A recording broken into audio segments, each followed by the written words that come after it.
Bienvenue dans cette vidéo. Aujourd'hui, on répond à une question qui est à partir de quel moment je dois quitter la relation. Alors, au jour d'aujourd'hui, en fait, il y a vraiment de plus en plus de séparations et de divorces. Et les gens quittent la relation vraiment comme si c'était comme ça, super, voilà, j'ai d'autres options, je n'ai plus envie de toi, je ne suis plus amoureuse, ça me déplaît ce que tu fais.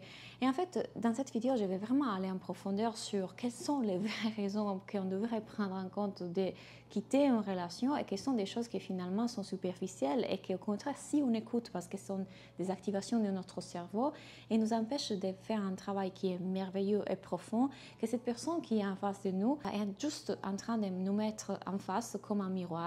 Et dans l'espoir de ne plus vivre ces choses que chaque relation va réveiller, on change de partenaire et on espère que le prochain soit différent. Et en fait, c'est là le problème, c'est qu'aujourd'hui, avec toute cette accessibilité, en fait, Tinder et puis les réseaux sociaux, et puis on peut voyager et bouger, notre cerveau a la facilité de croire en fait qu'on a tellement de possibilités que voilà, on peut quitter la relation quand on veut. Et imaginez en fait juste l'exemple d'autres temps. Quand on vivait dans notre village, on n'avait pas les réseaux sociaux, il n'y avait pas d'application de rencontres, on ne pouvait pas bouger. Et en fait, finalement, la personne avec qui on devait commencer une relation, probablement, c'était Marcel le boucher d'à côté.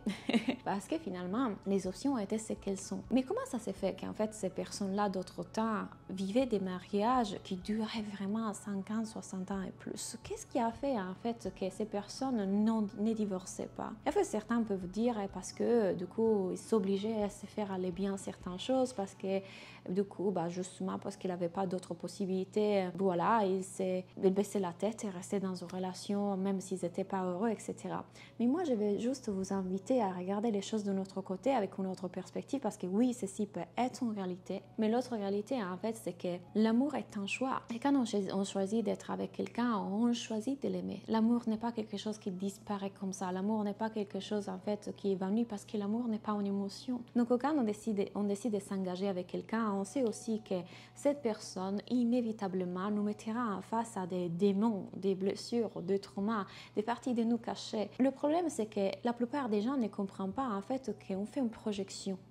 Une projection, c'est quoi? C'est projeter dans l'autre des choses qui nous appartiennent à nous. Donc, toutes les blessures, le trauma, les insatisfactions, le manque d'amour, d'acceptation et de bienveillance qu'on a envers nous, on a la tendance à le projeter dans notre partenaire. Et donc, c'est très facile de dire, c'est lui qui n'aime même pas assez, ne me donne pas assez d'attention, il communique pas bien, il est trop contrôlant. Et finalement, peut-être qu'on voit en lui notre père, on voit en lui notre mère, on voit en lui des parties de nous. Et si faisant, en fait, qu'est-ce qu'on fait? La chose plus facile à faire, c'est de quitter la relation. Et je pense au contraire, en fait, c'est une super belle opportunité de grandir ensemble et de grandir individuellement dans la relation. Parce que peu importe qui on va choisir, en tout cas, toujours cette personne avec qui on décide d'installer, commencer une relation, elle nous mettra en face de notre main. Donc, autant se dire, tu sais quoi, j'ai envie de m'investir dans cette relation. Mais alors, si dit tout ça et faites cette prémisse, à partir de quel moment je devrais quitter la relation? Pour moi, c'est très simple.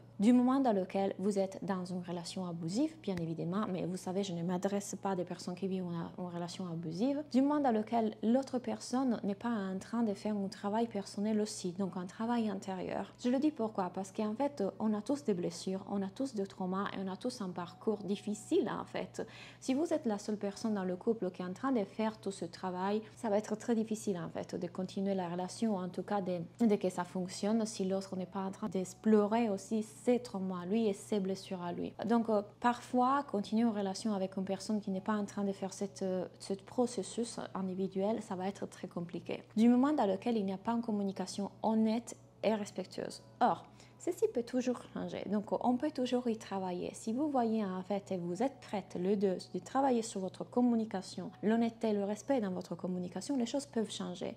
Ne vous figez sur chaque façon de communiquer, maintenant ça ne me plaît pas. Justement, maintenant, mais peut-être qu'en fait cette personne, c'est votre partenaire et en réaction à votre façon de communiquer. Je le vois souvent en fait dans mes clientes, souvent quand elles rentrent dans leur masculin, donc dans leur partie protectrice et défensive, elles communiquent à partir du masculin.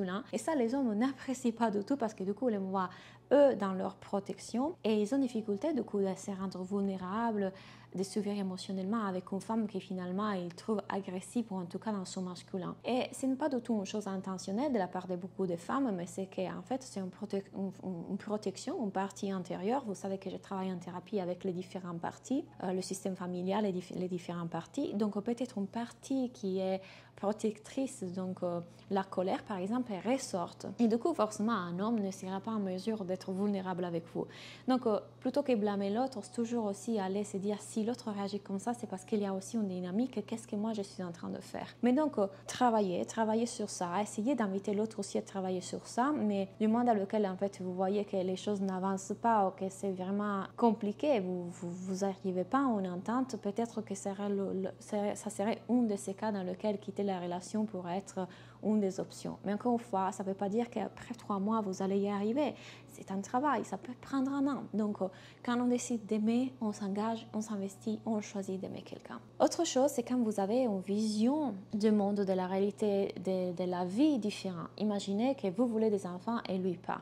Donc, soit vous arrivez à un compromis, donc vous allez vous dire, bah ok, finalement, peut-être que pour moi, c'est pas si important, donc c'est ok pour moi de rester dans la relation et faire un compromis. Ou peut-être, en fait, vous allez essayer de négocier qui fera un compromis sur quoi. Et c'est possible aussi qu'à ce moment-là de la négociation, du coup, vous ne serez pas d'accord. Et alors, du moment dans lequel il n'y a pas de négociation possible, c'est une des raisons pour lesquelles on va se séparer. Le problème du couple, en fait, c'est que les gens, au début, quand ils commencent à se dater et à se connaître, elles ne se posent pas les bonnes questions. Elles ne connaissent pas vraiment bien profondément le partenaire pour dire est-ce que je veux vraiment m'engager avec cette personne. Quand moi j'ai commencé à dater mon partenaire actuel pour le fait d'être coach les deux, on a vraiment pris nos papiers, on s'est assis et on a répondu tout un tas de questions. Tout un tas de questions que si vous voulez je peux vous envoyer l'e-book, écrivez-le moi en commentaire si vous le voulez. On a créé un e-book ensemble dans lequel on se pose en fait ces questions pour aller vraiment connaître l'autre et voir si il y avait vraiment une correspondance ou non.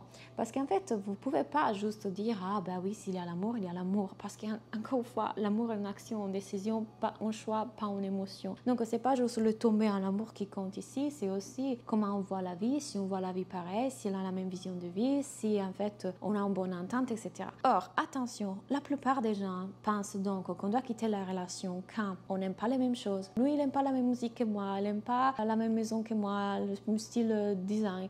Il n'aime pas la même nourriture. En fait, rappelez-vous d'une chose, quand on souffre d'anxiété relationnelle et toc de couple, et peut-être c'est votre cas, notre cerveau va utiliser n'importe quelle chose pour dire il faut partir. Il faut partir, c'est pas lui. Donc souvent les gens quittent la relation parce qu'en fait il y a un système de protection, donc une partie protectrice qui dit attention, tu vas souffrir, on va nous abandonner, on va nous rejeter, vous n'êtes pas compatibles, en tout cas, sort. Donc, le manque de compatibilité dans le sens que vous êtes très différents. Par exemple, vous êtes coach, vous êtes thérapeute et lui, par exemple, est ingénieur. Ça ne veut pas dire que ça ne peut pas fonctionner et peut-être que vous êtes hyper complémentaires et vous êtes un visage différent d'une même médaille. Vous êtes un team. Et rappelez-vous toutes ces petites choses qui ne sont pas des fondations sur lesquelles votre cerveau fait poids pour vous faire partir de la relation sont plutôt des systèmes, des mécanismes de protection, d'évitement pour vous protéger d'un danger qui est celui d'être abandonné. Et rappelez-vous, c'est toujours une stratégie de qui souffre d'anxiété relationnelle ou de toc de couple. Et si vous voulez aller plus loin par rapport à ça, je vous invite à venir rejoindre mon programme Soulful Love. Je l'ai créé justement pour les personnes qui vivent de l'anxiété relationnelle, qui se posent beaucoup de questions, qui ont beaucoup de pensées intrusives, qui vivent constamment des doutes, qui ne savent pas s'ils doivent rester ou partir, qui répètent des schémas inconscients dans leurs relations, schémas et patterns en fait de dépendance affective parfois elles s'attachent, parfois elles veulent partir, parfois elles crient, parfois elles font des drames, parfois des scènes, parfois elles ont peur d'être trahies. Bref, toutes ces choses-là, on les traite dans mon programme Soulful Love. Si vous voulez aller plus loin avec ce concept, je vous invite à cliquer ici en bas dans le lien et on se parle très vite. Bye!